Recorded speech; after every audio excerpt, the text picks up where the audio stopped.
باللہ من الشیطان الرجیم سورۃ الانفطار مکیہ، سورۃ الانفطار مکی ہے۔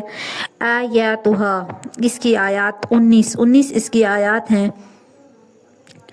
29 19 کو بولتے ہیں عربی میں، ٹھیک ہے۔ اور قرآن پاک کے اندر جو ہم نمبر پڑھ رہے ہیں، ٹھیک ہے، جس نمبر سے سورت پڑھ رہے ہیں وہ 82 ہے، ٹھیک ہے، 82 نمبر سورت ہے۔ کل ہم نے جو پڑھی تھی نا 81 نمبر کی پڑھی تھی، آج 82 نمبر کی، 82 کی۔ اور اس کا جو نزول نمبر ہے وہ بھی 82 ہے، ٹھیک ہے۔ 82 پہ نازل بھی آسمان سے 82 کے نمبر پہ ہوئی ہے، اور قرآن پاک میں بھی اسی نمبر سے لکھی گئی ہے۔ رکوعہا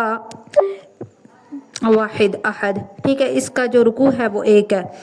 آگے بسم اللہ الرحمن الرحیم۔ اذا السماء انفطرت، جب آسمان پھٹ جائے گا، انفطرت پھٹ جانا۔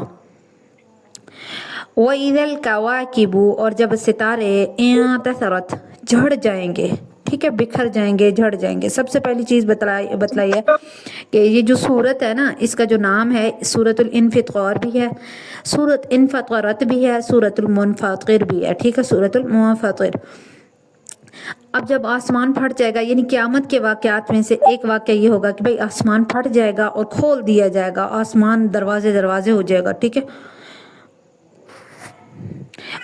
ہم نے سورۃ نبأ میں پڑھا ہے وَفُتِحَتِ السَّمَاءُ فَكَانَتْ أَبْوَابًا، آسمان کھول دیا جائے گا، وہ دروازے ہو جائے گا، ٹھیک ہے۔ وَإِذَا الْكَوَاكِبُ انتثرت، اور جب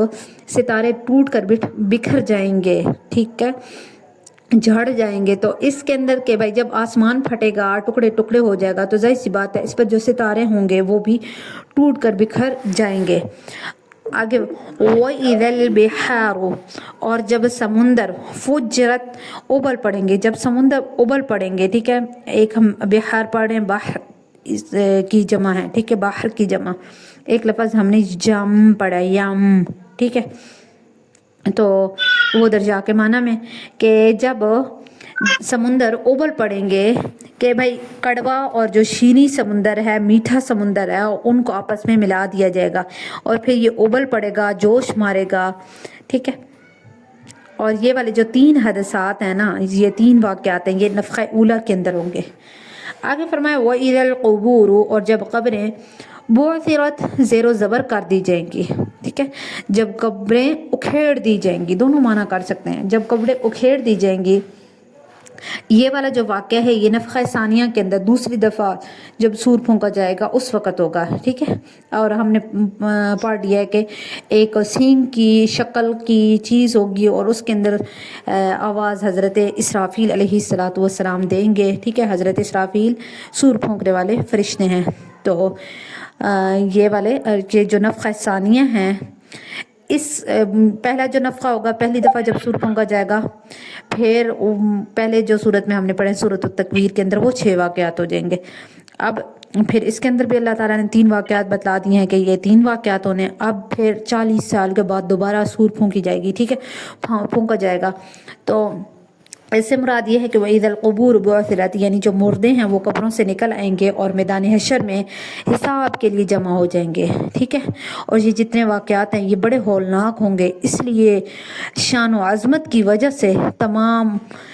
جو بھی اعضاء وغیرہ ہیں ان کو لگا دیا جائے گا۔ آگے فرمایا ہے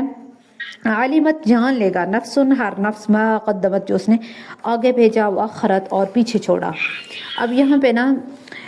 قدمت و اخرت کے مختلف معنی بیان ہیں، ٹھیک ہے۔ ما قدمت سے مراد یہ ہے کہ جو اس نے آگے بھیجا، یعنی اس پر جو عمل کر لیا ہے، اور اخرت اس سے جو آپ نے عمل چھوڑ دیا، جو کام کرنا تھا آپ نے چھوڑ دیا نیک کام، تو قیامت میں ہر شخص جان لے گا کہ بھئی نیک و بد، کہ بھئی میں نے کیا چھوڑا ہے اور کیا میں نے عمل کیا تھا۔ دوسرا کہ ما قدمت سے مراد وہ اعمال ہیں جو اس نے خود کیے ہیں، خواہ نیک ہوں برے ہوں، اور اخرت سے مراد وہ عمل ہیں جس کو نے خود نہیں کیا لیکن ان کی رسم ڈال دیا۔ اگر ظاہر سی بات ہے نیک عمل تھے تو ثواب ملتا رہے گا، اگر برے عمل تھے تو برائی لکھی جاتی رہے گی۔ تو حدیث نبوی صلی اللہ علیہ وآلہ وسلم ہے کہ جس نے اسلام میں کوئی اچھی سنت، اچھا طریقہ جاری کیا، اس کا ثواب اس کو ہمیشہ ملتا رہے گا۔ جس نے کوئی بری رسم، برا گناہ جاری کیا،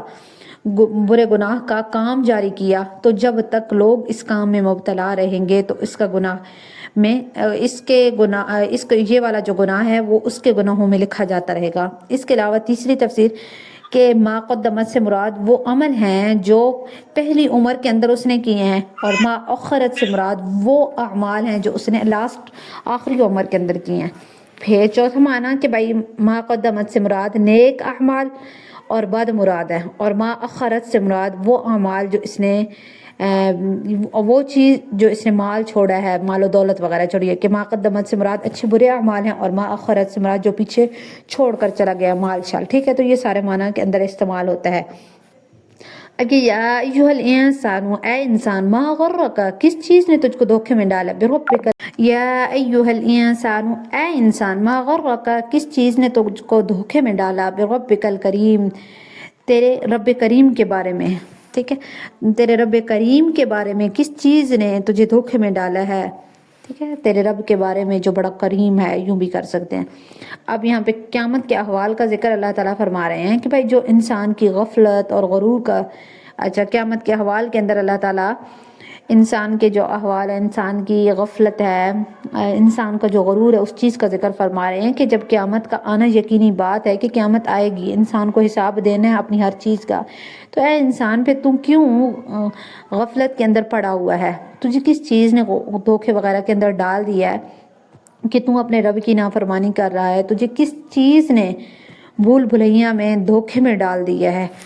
کہ تم اپنے رب کی توحید کا اقرار نہیں کر رہا ہے کہ رب ایک ہے، ٹھیک ہے، جبکہ اللہ تعالیٰ نے زندگی کے اندر تجھ پر کتنے بڑے احسانات کیے ہیں۔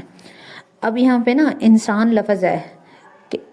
لفظ اللہ تعالیٰ نے بیان کیا، تو اس سے کون مراد ہے؟ تو امام قلبی، امام مقاتل، ٹھیک ہے، قلبی کاف کے ساتھ، اور امام مقاتل رحمہ اللہ فرماتے ہیں کہ بھائی یہ ابن الاسد، قلدہ بن اسد ہے، ٹھیک ہے، یا قلدہ بن اسید، یہ کافر کے بارے میں ہے کہ اس نے حضور اقدس صلی اللہ علیہ وآلہ وسلم کی شان میں گستاخی کی تھی، مگر اللہ تعالیٰ نے اس کو دنیا میں سزا نہ دی، ٹھیک ہے، جس سے وہ اور بھی اترانے لگا، تب یہ آیت نازل ہوئی ہے۔ اور دوسرا یہ کہ علماء اکرام رحمہ اللہ فرماتے ہیں کہ کافر، گناہگار اور مومنوں کو یہ آیت شامل ہے، ٹھیک ہے۔ الکریم یہاں پہ صفت ذکر کرنے کے بعد اس کے جواب کی طرف، اس چیز کی طرف اللہ تعالیٰ نے اشارہ فرمایا ہے کہ انسان کے بھول جانے اور دھوکے میں پڑ جانے کا سبب اللہ تعالیٰ کا کریم ہونا ہی ہے، کہ وہ اپنے لطف و کرم سے انسان کو فوراً گناہ کی سزا نہیں دیتا ہے، بلکہ اس کے رزق کے جو آسائشیں ہوتی ہیں، دنیا کے اندر آسائشیں ہوتی ہیں، اس کے اندر اللہ تعالیٰ پھر بھی کچھ بھی کمی شمی نہیں آنے دیتے۔ لطف و کرم اس کے دھوکہ غرور کا سبب بن گیا ہے، ٹھیک ہے۔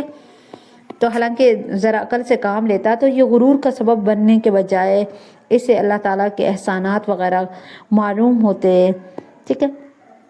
پھر آگے اللہ تعالیٰ نے اسی کرم کا بیان کیا ہے کہ الذی، وہی ذات ہے، خلقہ کا، جس نے تجھے پیدا کیا، فسواک، پھر ٹھیک ٹھیک بنایا تجھے، فعدلک، پھر برابر کیا تجھے، کہ اللہ تعالیٰ نے تجھے ٹھیک ٹھیک بنایا، پھر پیدا کیا، پھر فسواک، پھر ٹھیک ٹھیک بنایا، اور فعدلک، پھر تجھے برابر کیا، یعنی اللہ تعالیٰ نے تجھ کو پیدا کیا۔ تو یہ اللہ تعالیٰ کا کرم ہے کہ اللہ تعالیٰ نے تمہیں صرف پیدا نہیں کیا ہے، بلکہ اللہ تعالیٰ نے اعضاء کو خاص مناسبت کے ساتھ جوڑ دیا ہے، جوڑ بنائے ہیں، ہر عضو کو اس کی مناسبت کے ساتھ جگہ پر لگایا ہے، کہ ہر عضو کی حالت لمبی چوڑی کے اندر بھی مناسبت رکھی ہے، کہ اتنا چوڑا بھی نہیں بنایا، ٹھیک ہے۔ تو مقصد سارا یہ ہے کہ بھئی اللہ تعالیٰ نے آسمان کو بنایا، اس کے اعضاء کو مناسب بنایا، پھر اس کے مزاج کے اندر اعتدال رکھا ہے، اسی طریقے سے عضو کی بناوٹ میں بھی اس کے مزاج وغیرہ کا لحاظ رکھا ہے، جس کو گرمی کی ضرورت ہے اس کے لیے گرمی بنائی، جس کے اندر سردی کی ضرورت ہے اس کے لیے سردی بنائی، تو یعنی ہر چیز اللہ تعالیٰ نے رکھی ہے، بنائی ہے۔ فی ای صورت ما شاء، پھر جس صورت میں چاہا، رکبک، اس نے تجھ کو جوڑ دیا، یعنی جو تخلیق ہے، برابری ہے، فعدلک، اعتدال ہے، اس کے بعد شکل و صورت بنانے کا وقت آیا تو اللہ تعالیٰ نے اس کی صورت بنا دی، کسی کو مرد بنا دیا، کسی کو عورت بنا دیا، کسی کو خوبصورت بنا دیا، کسی کو بد شکل بنا دیا۔ تو یہ اللہ تعالیٰ کی ذات کا تقاضا تھا کہ